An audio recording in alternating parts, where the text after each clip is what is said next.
안녕하세요. 에도비 에두 프롬프트 엔지니어 마스터 서영지입니다. 오늘은 비즈존의 생기부 작성 및 첨삭에 대한 부분을 할 건데요.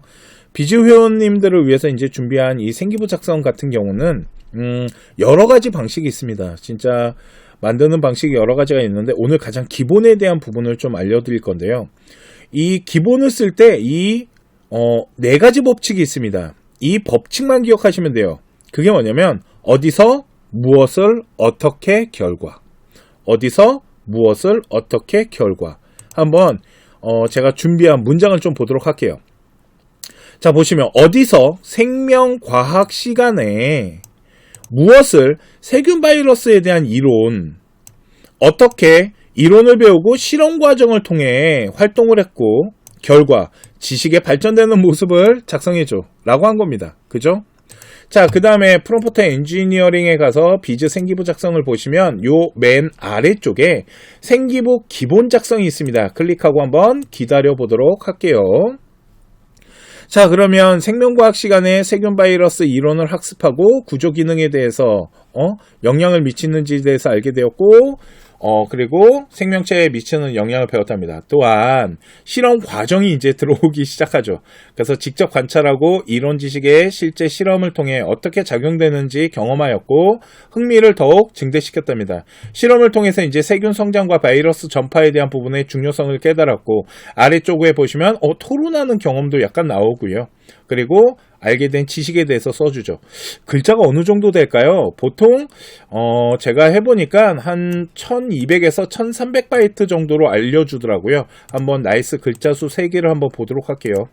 1285바이트 맞네요. 1200에서 1300 약간 1300바이트가 넘는 경우도 있긴 하지만 보통 1200에서 1300바이트 정도를 작성을 해주는데 예를 들어서 그러면 우리 아이가 다양한 관점을 공유하고 토론에 대한 경험에 비판적 사고력에 대한 배양을 가져갔다고 하잖아요.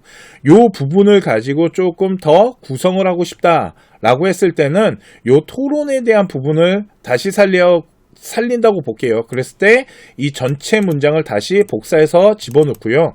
요번에는 토론에 대한 과정, 여기 보시면 토론 과정 멀티가 있습니다. 이거를 클릭하고 기다려 보도록 하겠습니다. 자, 그러면은 요번에는 생명 시간에 우리 아이가 연구하는 과정에서 약간 문장이 더 길어지죠. 왜 그러냐면 토론에 대한 부분에서 여기 보면 입장 전환 토론을 진행하였으며 요 밑에 토론을 해나가는 과정을 좀 더 집어넣죠. 자, 그러면은 이 문장을 전체를 다시 복사를 해갖고 글자 수가 어느 정도 들어갔는지 다시 한번 보도록 할게요. 자, 봤더니 1566바이트 66바이트를 줄이긴 줄여야 되네요. 그죠? 그래도 이게 어디야. 자, 다시 어디서 무엇을 어떻게 결과 이 부분에 대해서 한번 더 보도록 할게요. 요번에는 제가 사회문화 시간으로 가도록 할게요. 사회문화 시간에 무엇을 기능론과 갈등론에 대한 차이를 어떻게 사례를 통해 조사, 연구하고 결과 이를 통해 지식의 발전성 모습 이렇게 하도록 하겠습니다. 그리고 다시 생기부 작성에 보시면 아래쪽에 생기부 기본 작성이 있잖아요. 이걸 클릭한 다음에 또 기다려 보도록 하겠습니다. 자, 그러면 사회문화 시간에 기능론과 갈등론의 차이에 대해서 심층적으로 조사하고 두 이론에 대한 개인의 행동과 그리고 기능론적인 사회적인 조화에 대해서 연구를 하는데 반면 갈등론에 대한 부분 같은 경우 또한 실제 사례를 통해서 두 이론에 대한 부분들을 적용시키는 부분도 보여주고 마지막에 결과에 대한 부분도 보여주고 있네요. 이해가시죠? 이렇게 생활기록부를 구성을 하는 데 있어서 어디서 무엇을 어떻게 결과 이걸 가지고 가장 기본 라인을 가져가면 좋다라고 보시면 될 것 같습니다.